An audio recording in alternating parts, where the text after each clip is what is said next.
Some prophecies were never meant to comfort. They were born to unsettle, to awaken the spirit that sleeps within a world losing sight of what is sacred. Jeane Dixon was one of those rare souls, a small woman born in early 20th century America, carrying what she believed was a gift from God, the ability to glimpse what lay ahead, whether glory or destruction. She once said, "I do not choose to see. I am compelled to witness." Her story begins with visions that would shake a nation. In 1956, Dixon foresaw a young Democrat, a man with piercing blue eyes, who would rise to power and die by violence. 7 years later, President John F. Kennedy was assassinated in Dallas. America held its breath.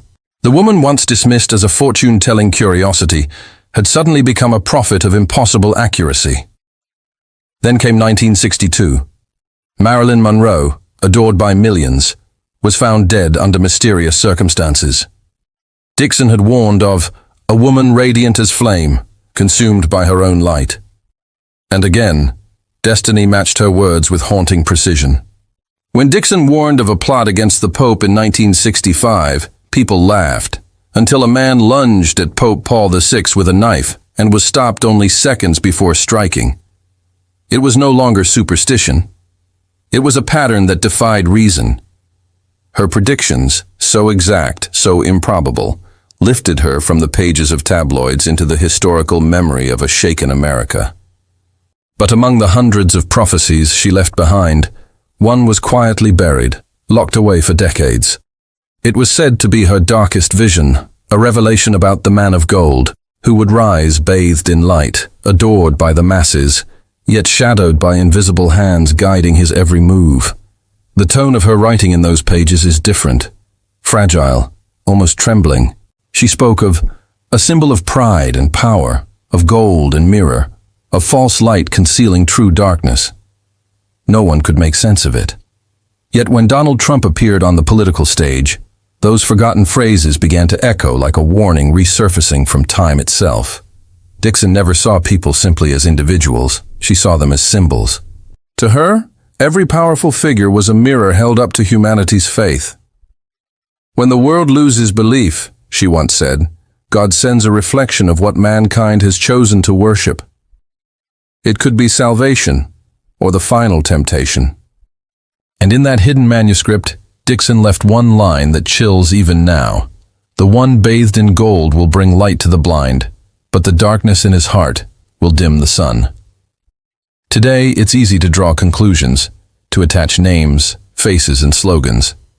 But Dixon's voice wasn't political, it was spiritual. She didn't warn about parties or leaders. She warned about pride, idolatry, and blindness. For her, prophecy was never destiny. It was a call to repentance, a mirror reflecting how far we've wandered from the light. If she was right, that every generation receives one who is chosen either to redeem or to test, then the question is no longer who that person is. The real question is, how will we respond when the test arrives? Perhaps Jeane Dixon wasn't foretelling one man's fate, but an entire civilization's turning point, a moment when humanity would worship gold over God and illusion over truth. And if her words were indeed written for the time we live in now, then that time has already begun. They said she lived simply, a modest house on a quiet street in Washington, D.C. But at night, when the lights dimmed and the city's hum grew still, cars without license plates would pull up outside. Men in suits stepped out, their faces tense, their collars high against the dark. They would knock softly at Jeane Dixon's door, not as skeptics, but as seekers. Inside that small living room, over the faint crackle of a candle, decisions were whispered that might alter the course of nations. Dixon was no longer just a prophet of coincidence. She had become a confidant of power. Senators, generals, business magnates, even those who publicly mocked her, came privately to listen. To them, she was not a novelty. She was a mirror reflecting something they feared to name. They asked her, "Should we sign this treaty? Should we trust this man? Should we prepare for war?" And though she never dictated policy, Her words lingered in the air like smoke, impossible to grasp, yet impossible to ignore.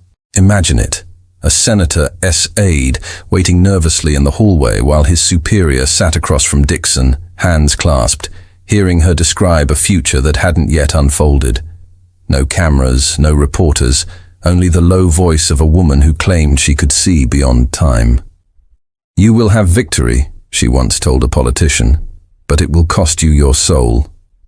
Some left her house pale and shaken. Others left emboldened, convinced they'd heard the voice of destiny.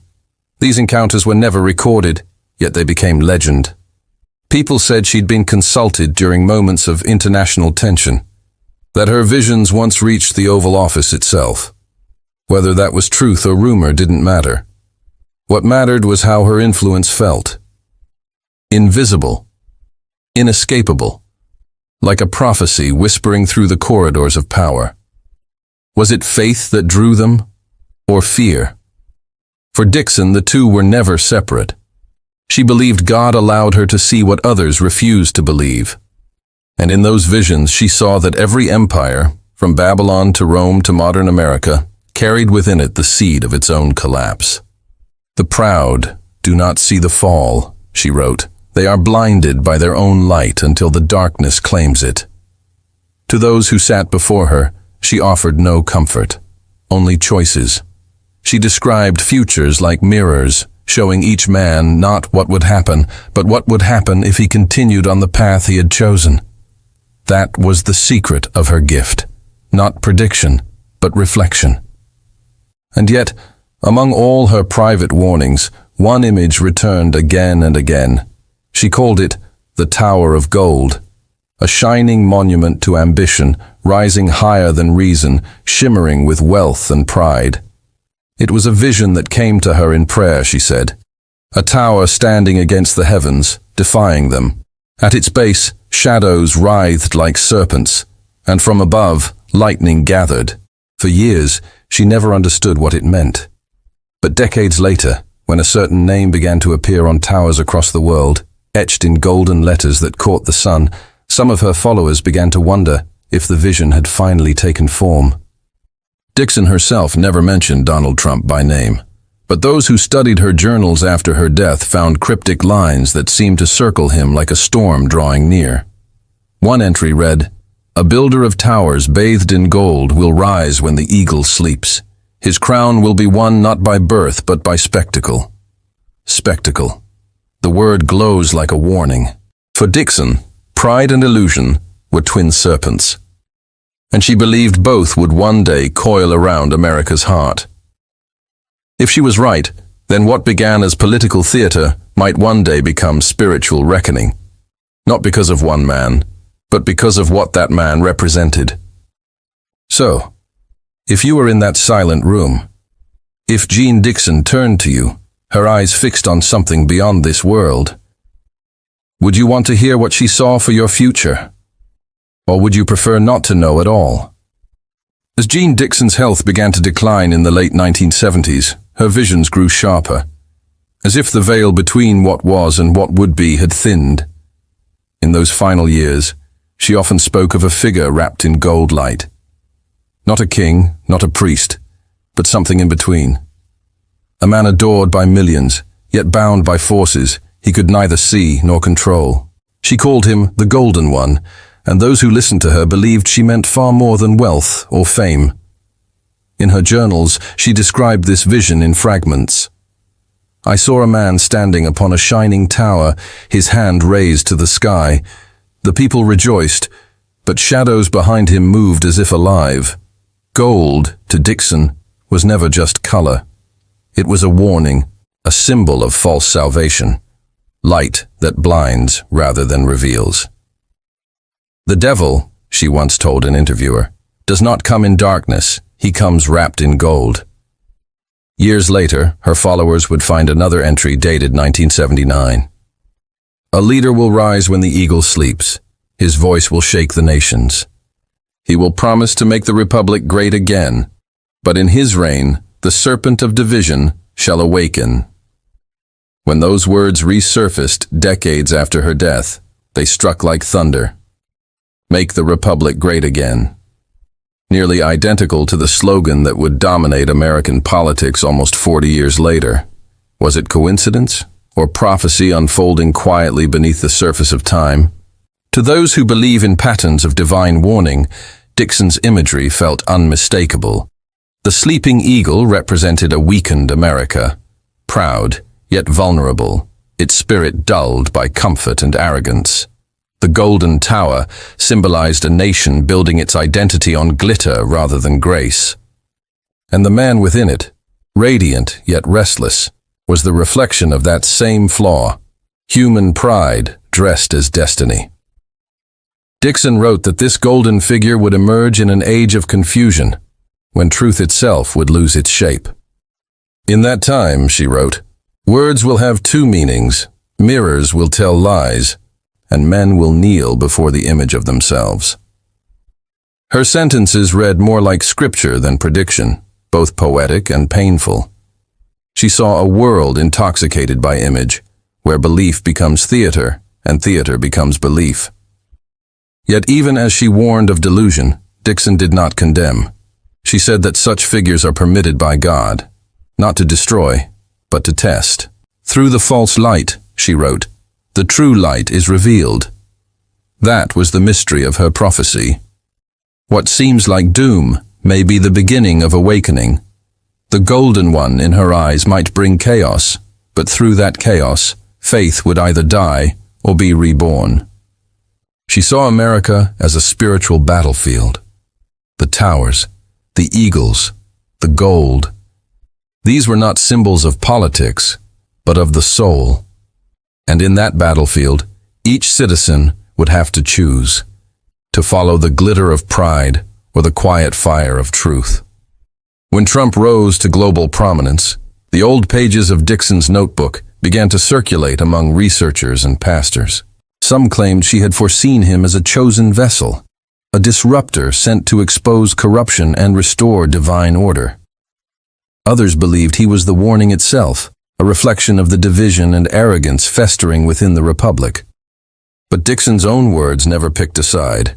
They merely described the paradox. He shall bring both renewal and reckoning. In his shadow, faith shall be tested, and through him the heart of the nation shall be weighed. If you read those words today, they feel almost painfully current. America stands divided, not by territory or class, but by belief itself. Dixon seemed to know this fracture was coming. She saw that the real conflict would not be fought with weapons, but with perception. The battle for truth, in an age when truth can be manufactured. And perhaps that is why her golden figure mattered so much. He was never meant to be worshipped or hated. He was meant to hold up the mirror, to force a nation to confront what it had become. In Dixon's view, prophecy was not about predicting the storm. It was about recognizing it when the thunder begins to roll. And as America's skies darkened with division, many began to wonder whether her storm had finally arrived. "The eagle sleeps," she wrote. "The tower gleams, the people cheer. But lightning gathers above." "There is a moment," Jeane Dixon wrote, "when the heavens grow silent, just before the lightning strikes." She described it as the stillness of divine judgment, the pause between pride and its fall. In her later years, she saw this silence more often. Her diary entries became urgent, almost desperate, as if she sensed the storm drawing closer. "When the tower of gold trembles," she wrote, "the pride of men shall be undone." Those words, forgotten for decades, were found scribbled in the margin of one of her books on Revelation. To her, the tower was not a building of stone, but a monument of ego, a society that confuses wealth with wisdom, power with virtue, image with truth. When Donald Trump entered politics, the symbolism felt uncanny. His towers, gilded, glittering, and defiant, rose like beacons of self-belief. For his followers, they represented success and strength. For his critics, they symbolized arrogance and excess. But for those who remembered Dixon's words, the golden towers meant something else entirely. A warning that pride, when exalted, invites the storm. Then came the turmoil, the protests, the riots, the Capitol siege. Television screens filled with images of division so raw, it felt biblical. Brothers against brothers, truth against truth. Dixon had foreseen this kind of spiritual fracture. She once wrote, "The greatest war of the last days will not be fought for land or gold. It will be for the human heart." Her prophecies were never about politics. They were about consciousness. She believed that every age of darkness begins with illusion, when people mistake the reflection for the source, the noise for the voice of God. The serpent, she warned, feeds not on blood, but on belief. And belief had become the battlefield. In the modern world, everyone carried their own mirror, screens that reflected their fears and desires back at them. Dixon could never have imagined the digital age, yet her mirror prophecy fits it perfectly. "A day will come," she wrote, "when every man will hold a mirror and see only what he wishes to believe. Then truth will shatter." In the flickering glow of endless information, the serpent thrives. Lies become comfort. Truth becomes painful. And when comfort wins, darkness spreads. Dixon warned that in such a time, the world would no longer recognize itself, that nations would call evil good and good evil, not because they were blind, but because they had chosen the easier reflection. Still, she believed in redemption. Her vision of lightning was not just destruction, it was awakening. She wrote that the strike of divine fire comes to cleanse, not to punish. "Out of the ashes of pride," she said, "a remnant shall rise who see clearly again." For Dixon, the storm was both an ending and a beginning, a call to strip away illusions and face the raw truth of the Spirit. When the Capitol burned in chaos, when hatred filled the air like static, some remembered her phrase, "The lightning does not strike the wicked first, it strikes the proud." That line felt heavier than ever, because pride, she said, is not a sin of the few, it is the blindness of the many. As the 2020s unfolded, the parallels multiplied. A nation divided between faith and fear, each side convinced it alone carried the light. The mirror had indeed shattered, and now the pieces reflected 1,000 distorted truths. In that fragmentation, Dixon's warning seemed to pulse with new meaning. But she never preached despair. God's plan, she wrote, is not to destroy, but to reveal. Even in the storm, she believed, there is mercy, a chance for people to see beyond the glittering towers, to rediscover humility, to remember that truth is not golden, it is clear. Pride must fall before light returns. That was her law of prophecy. Every fall, she said, is an invitation. Every chaos, a question. "Will you rebuild the tower?" she asked, "or will you seek the mountain of light? Perhaps the lightning is already here. Perhaps it has always been here, flashing across our screens, striking our conversations, burning through the illusions we built to protect ourselves." If so, then Dixon's prophecy was never about the destruction of a city, a leader, or a nation. It was about the breaking of mirrors, so that humanity might finally see its own face again. And maybe, just maybe, that flash of light is what saves us. In one of Jeane Dixon's final journals, written in a shaky hand only months before her death, she left behind a riddle that no one could fully decipher. "When the twin twos meet the turning six, the eagle shall either renew its wings or lose them forever." At first it seemed poetic, a riddle of numbers and symbols, something easily dismissed. But decades later, as the year 2026 draws near, her words feel less like poetry and more like a countdown. Dixon always believed that time itself carries messages for those who can listen. She said that certain years vibrate with divine energy, echoes of spiritual tests woven into the calendar of creation. "The world turns not just through motion," she wrote, "but through meaning." In her view, 2026 was never simply a date. It was a threshold, a convergence point between belief and blindness, a moment when America, the sleeping eagle, would face the weight of every choice it had made. She saw two paths stretching before the Republic. One path of renewal, where the eagle rises again, its wings purified by faith, its people humble before the divine, and another, darker path, where the bird of freedom loses its feathers one by one until it can no longer fly. The choice, she warned, will not be made in courts or elections, but in conscience. For Dixon, prophecy was always a mirror. The golden one, the tower, the lightning, the mirror breaking, they were not omens of external doom, but reflections of the nation's soul. She believed that leaders, good or bad, were sent as reflections of the people's inner state. Every kingdom, she wrote, receives the ruler it deserves. And through that ruler, God measures not policy, but purity. In her last interviews, Dixon spoke gently, her voice frail, yet firm. She said America's final test would not come through war or famine, but through deception, a false peace offered to a weary world.